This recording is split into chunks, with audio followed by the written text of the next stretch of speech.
came up. And it was just like, not competition in the sense of like, you have to compete for your man or you have to like compete with other women to keep your man. But it's just like, how do you keep yourself in a state where if your man makes decisions to do whatever he wants to do, you're good. You're not devastated. You're not bummed out. You're not like, your life is not over for you. Life is going to continue to go on because you have kept yourself in a state where you have been competitive.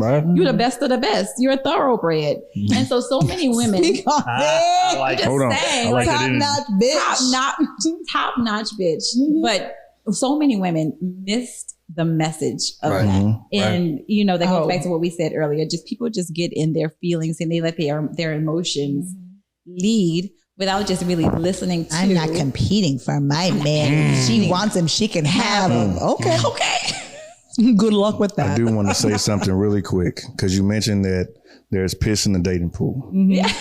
While half of that is true. I mean, some people will say. That's not my experience. Because I feel that a lot of women don't want just a regular guy. We had a pod about the sexes and I was like, if a guy was talking to you and he told you that he was a trash can, garbage dumpster driver, would you date him? And she said, hell no. Were we having the Ebony K. Williams moment before the Ebony K. Williams moment happened? Ebony K. Yes, because you guys told us that trash guys get $100,000. So I mean, it's like, it's things like that. And I think it's the title for some reason. I don't know what it is, but it's the title that'll scare certain women away.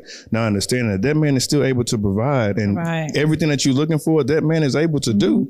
But you want a certain type of man that's doing, you know, in the industry, whatever it is, instead of just getting the average guy who's going to love you, who's going to treat you with respect, who's going to have foundations and things like that. I think right now it's skewed a little bit because of social media and music and all that stuff is having, you know, a big impact on us. A huge impact social on media and like their expectations, right? Of like what's really out there and what's available. I mean, so to speak. And what's real? Like social media is this instantaneous, like instant gratification kind of situation. And the reality is that relationships are not that. And if there's this constant instant gratification that exists, you got to be worried. You should be worried because that's going to burn out and fizzle and it's not sustainable. So that's another thing that I was saying. Like, so women see, you know, you talking, the beard, whatever the case may be, me and my husband, and they're like, okay, I'm going to be bold enough. Like I want that because they see whatever they see online, right? But they don't understand like behind the scenes, the work, the years, the blood, the sweat, the tears, all the things that go into that. But they're just so it's an instant gratification. Like they see online and they're just like, I want that. And so a lot of times women don't respect the boundaries of you know, people in a relationship, and some men as well. Like men do it too, but you know, just people in general just don't respect the boundaries of a relationship, particularly when you are a public figure and you put yourself out there. I got another question to that. What? Why is it that women want somebody that everybody already wants?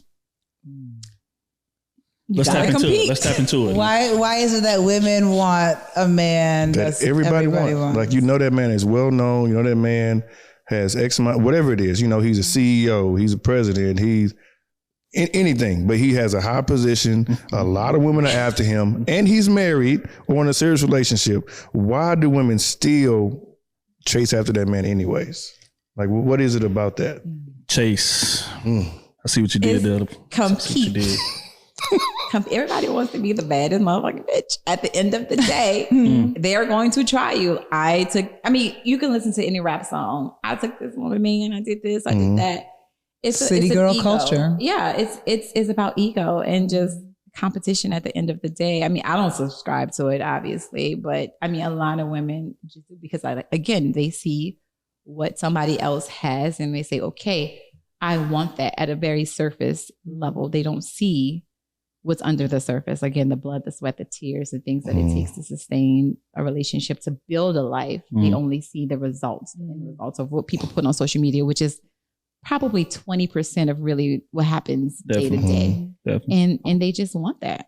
I agree. Selfish. Yeah, I'd add that like it's a lazy struggle, right? Like, and people want what they see there, but don't necessarily want to put in the blood, the sweat, the tears, the effort, the energy to get to that place with somebody. Right. But they want what they see immediately in a ready-made man that, like, quite frankly, like someone got scars and wounds that they, likely a woman who helped kind of pour into that, to that situation to create what you see on social media, which I always say is not real life. Like, it's a snapshot in time.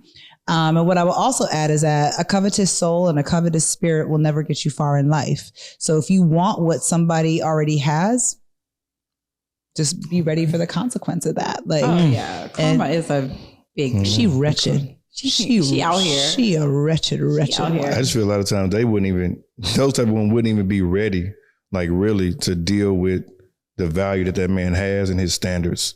Like, you'll say you want this on the outside, but that man is like, this is what you need to be doing day in, day out for me. And he's like, I didn't know that's what she was doing. It's like, the accountability on both sides. I mean, there's so much narrative right now on men needing to be this, be that, have this, have that. But as women, and I know most of our platform is made up of women, but we have to also acknowledge that, like, we have to be ready, mind and soul and mentally and emotionally, to be able to be ready to receive that. And there's work that we got to do. Like, we are imperfect in a lot of ways. And there's work that we have to do to be ready to walk into that situation. And I just don't know if we have the conversation both ways all the time. And so. Yeah, it's become very patriarchal. It has become very patriarchal and one-sided. Yeah. Very one-sided. Yeah. But it's a situation where also we got to speak to, in terms of the men, it's not a lot of quality men available like that. Baby. For real.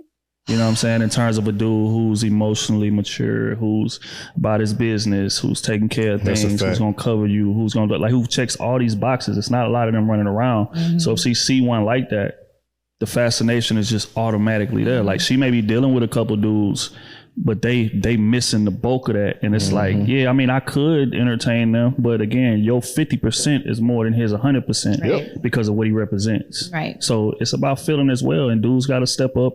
And it needs to be more dudes who out there taking care of their business. I don't want to use me as an example because I don't like doing that. But dudes who out there taking their business and taking care of their business and checking off those boxes.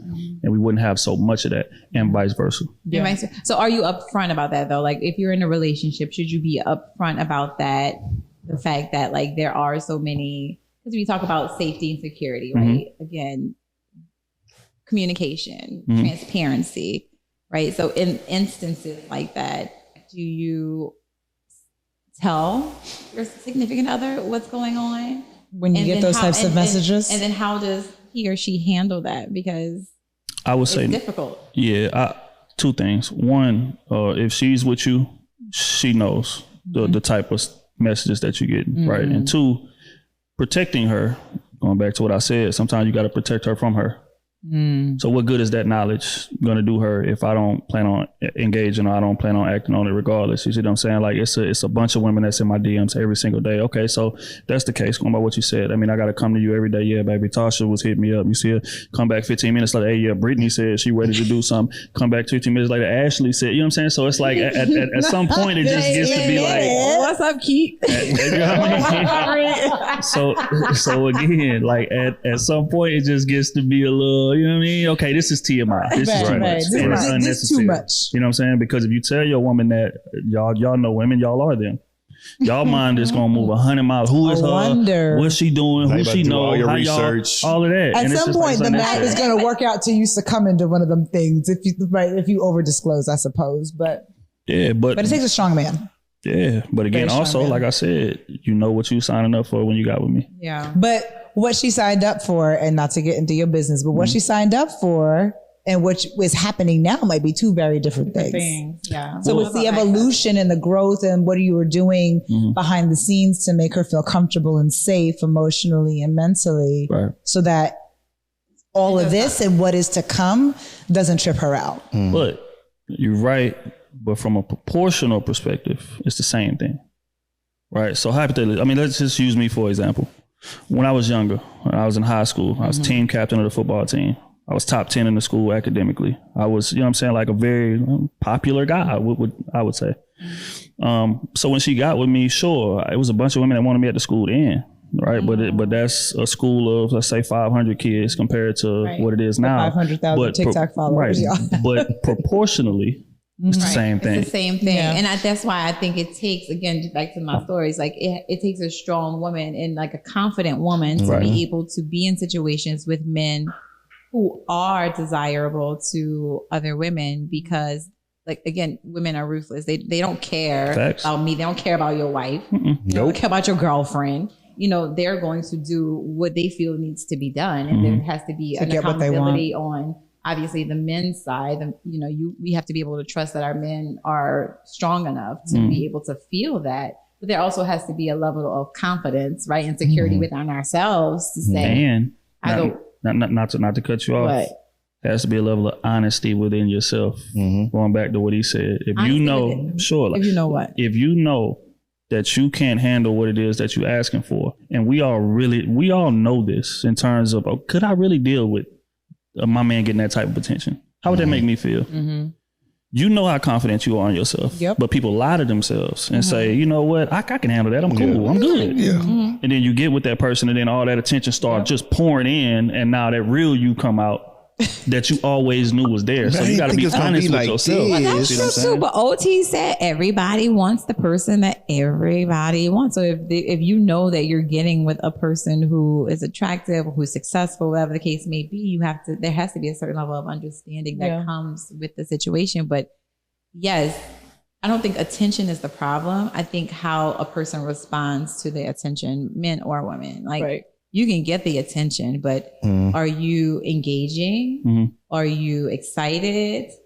Are you being secretive? Like, can you handle it? I think that like, I mean, because people are always going to be attracted to people. Like, we're humans. Like, it's a part of human nature. They're always going to be somebody more beautiful, more attractive, more handsome. But at the end of the day, can you trust the person that you're with? I think it really just boils down to that, like the relationship and the trust. And then again, your self-esteem, how you feel about yourself, because, you know, that is the most important aspect of trust. It's, I mean, at the end of the day, there's no way to cut it. Yeah, because fact is that there are some women who dating dudes who get no attention. And they still going through his phone. They get no attention. Well, no attention, and they still going through his phone, and they still putting. Okay, I need to share the location so I can know where you're going. It's those type of things can't be like. It's not my job to fix. You see what I'm saying? It's about you being honest when you're coming into this shit. I'm not where I need to be, whether it's trauma or whether it's whatever y'all name. I'm not where I need to be, and I can't handle the type of attention that this guy will get. So I need to stay away from that. That comes with maturity. Right now, older you will be like, yeah, I'm not dealing with that. I want me to do who low key, want me to do who work a regular job, and I'm cool.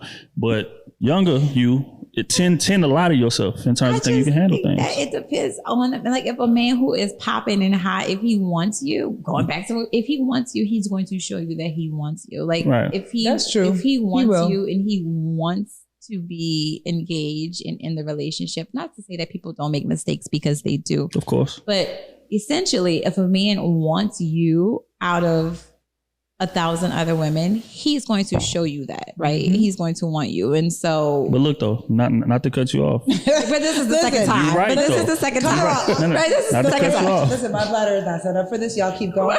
Right. You just don't walk out.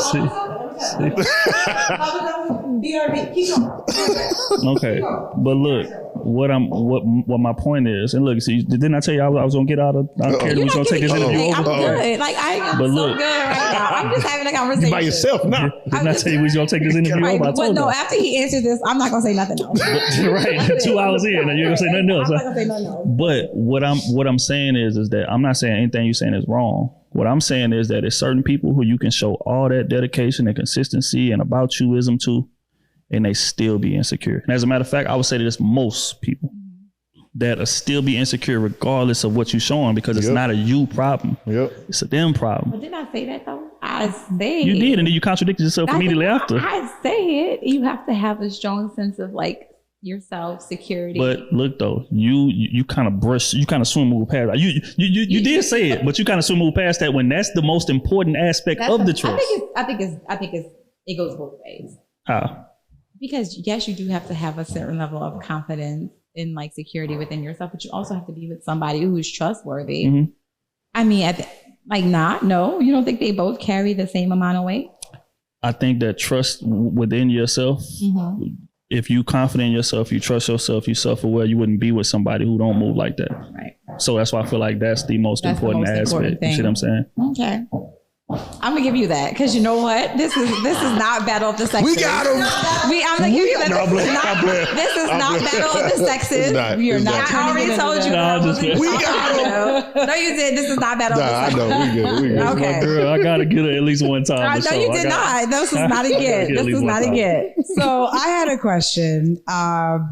There was a reel where Spanish Poppy said, I almost lost myself in my relationship. There we go. And I felt, first of all, I applauded you for the level of honesty and vulnerability there. Of course. Right? Thank you. But what did that look like for you? And what advice do you have for women, who sit in our audience space, but for women who feel like they've lost themselves in their relationships with their partners?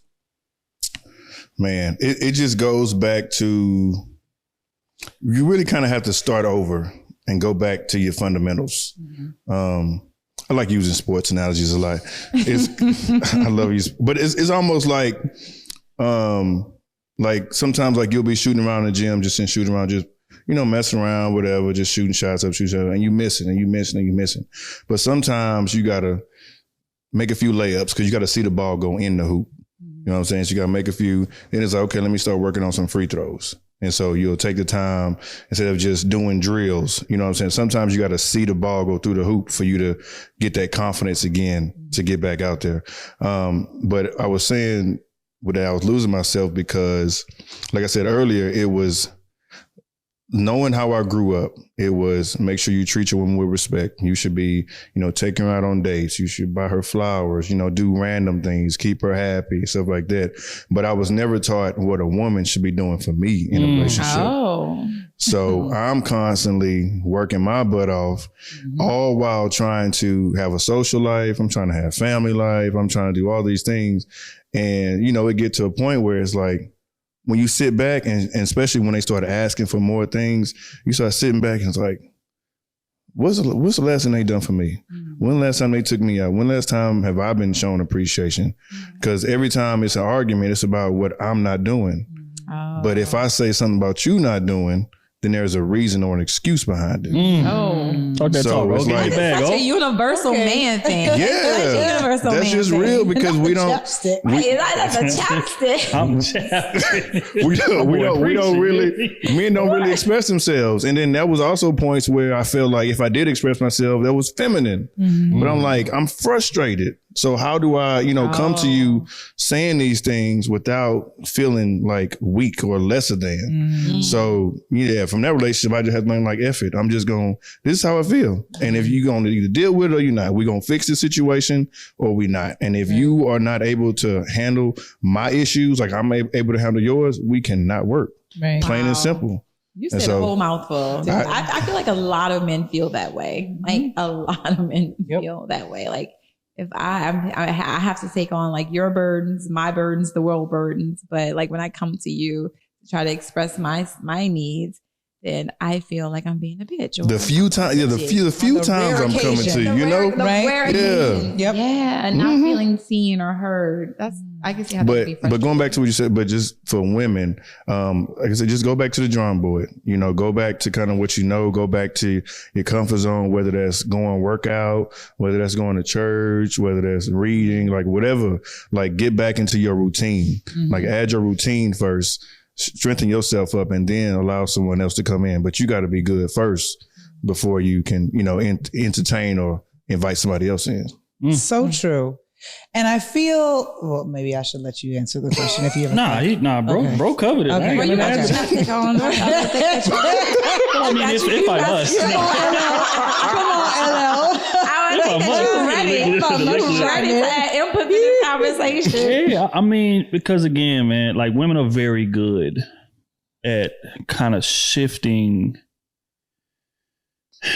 the responsibility of improvement on a man. So much so to where like a man, more times than not, he feels on the defensive 90% of the relationship. Because it's always something that he should be doing. And why? Because y'all feel extremely comfortable in expressing that and giving out critique. Why is that? Because men are used to getting critique from a young age, whether it's Pop Warner or something like that. Man, you are trash. You need to do this. You need to do that. You did a horrible job of that.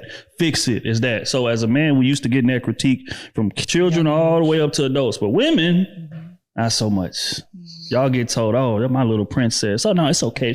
My little princess does no wrong. She need a man to come in and do this, and don't give y'all the tutelage on how to please a man, right? So that creates the entitlement that we spoke about going earlier. You know what I'm saying? Just to spin back. But what I'm saying is this, is that 90% of most relationships are a man on the defensive, working on something or apologizing for something that he's not doing. I think that's and we get programmed to do that so much so to where we don't feel even comfortable expressing ourselves because of the way women are very gifted in positioning the responsibility of improvement. But as every man gets to a point, he just said, you say, I don't give a damn about how you feel about what I'm saying.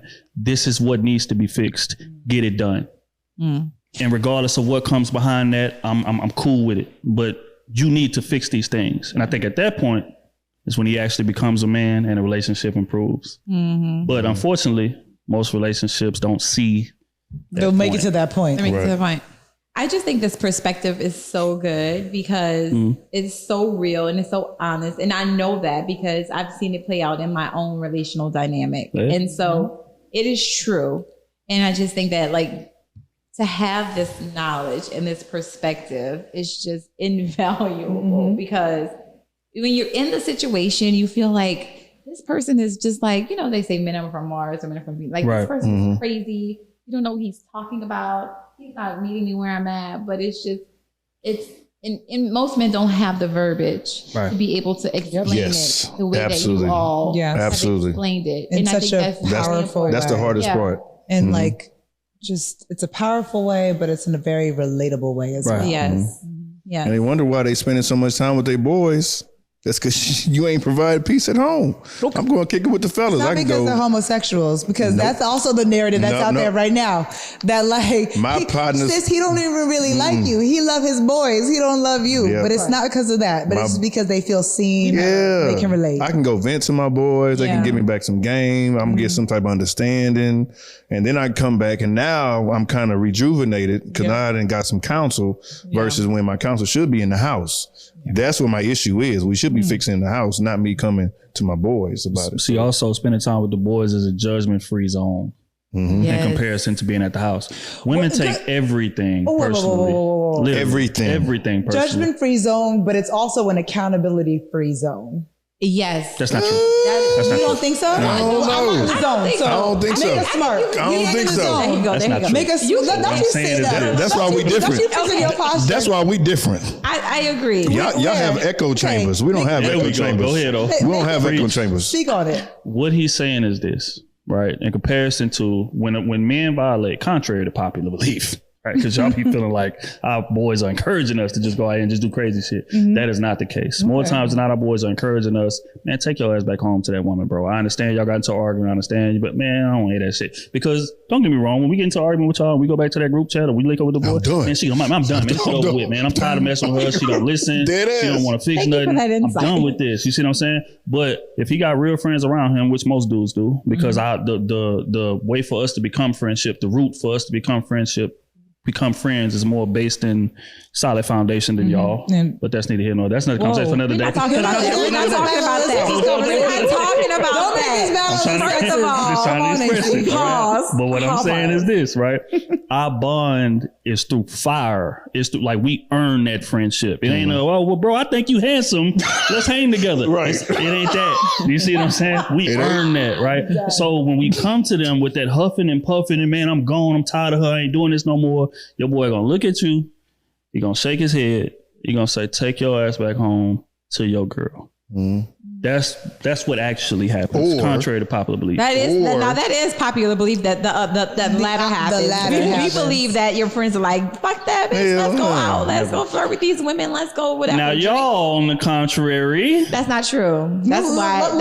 Now y'all, hold on, really quick. I know where this is going. But also, really quick, men also, despite what they all express, will also one of the first questions we're gonna ask: what did you do? What did you do? Because you talking about what she done did, and she done did this, and then you just running off. Okay, sounds good, but you still ain't explain what you did yet. So how did you cause such a situation? Yep.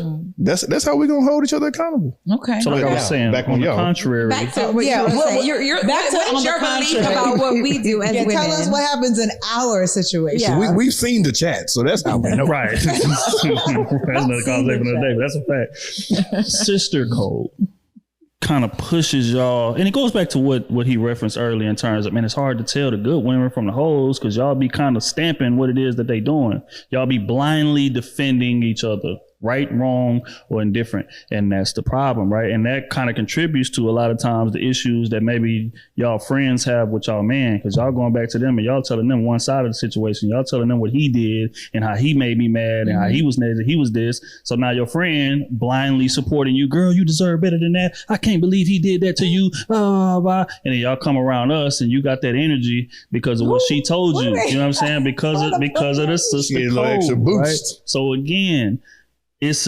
a vast difference in terms of the accountability that's being administered. Most women are gonna champion their girl, right, wrong, or indifferent. We riding with you, you right. Men, not so much. I disagree. My friends have my best interest. Now, yes, they're gonna hear me gripe, they're gonna hear me complain, they're gonna listen to me, but they're also gonna be like, sit down. Like, a bad idea. Not a bad idea. You know, start to highlight the good areas. Like we just had a conversation on our way over here. And I was like, she's trying to talk sensibly to me. Right. I mean, I just wanted to vent. And I had to say to her, bitch, I just want to vent. Like, I don't want to be sensible right now. And she's like, okay. Let me know what you need. I understand the assignment. And I was able to get into that place real quick, but it's just like my instinct was to present perspective and context, right? Exactly. So, and we do that a lot. Now, not to say that it does not happen where women are just like that nigga, but I feel like misery loves company. And that's why you have to be very intentional and careful about who you consider a friend. I agree. And then who you share your business with. Yes. Like, your business is not for everybody. Like, you have to be very careful about who you talk your business with, particularly your relationship. Yep, absolutely. Because not everybody has your best interest at heart. Correct. When it comes to your relationship, because there are people who are at different stages in life. Different stages in life who want what you have or who don't have what you have or want you to be on the exactly. So you got to be you have to be careful, very cautious. Yeah, and then you have to be careful of the environment that you create, because you go into your friends talking about how he didn't cuss you out, or say it was physical, but then she give you all this advice and then you go back to him. So it's not, now we all around. It's your birthday. But all Sheila remember is the last time I cussed your ass out. Right. So the whole time she mugging me at the party. We can't have a good time. Right. You gotta bottles, drinking bottles. You gotta be mindful of all that stuff. But you have to also understand relational dynamics. And I think if you have a lot of friends who have not experience the perspective of coming from a serious relationship, then they won't understand. But if you have friends that have experienced it, the good, and bad, know what it is, then they're able to kind of compartmentalize, right? True. Like what you tell them and then the reality of the situation. For sure.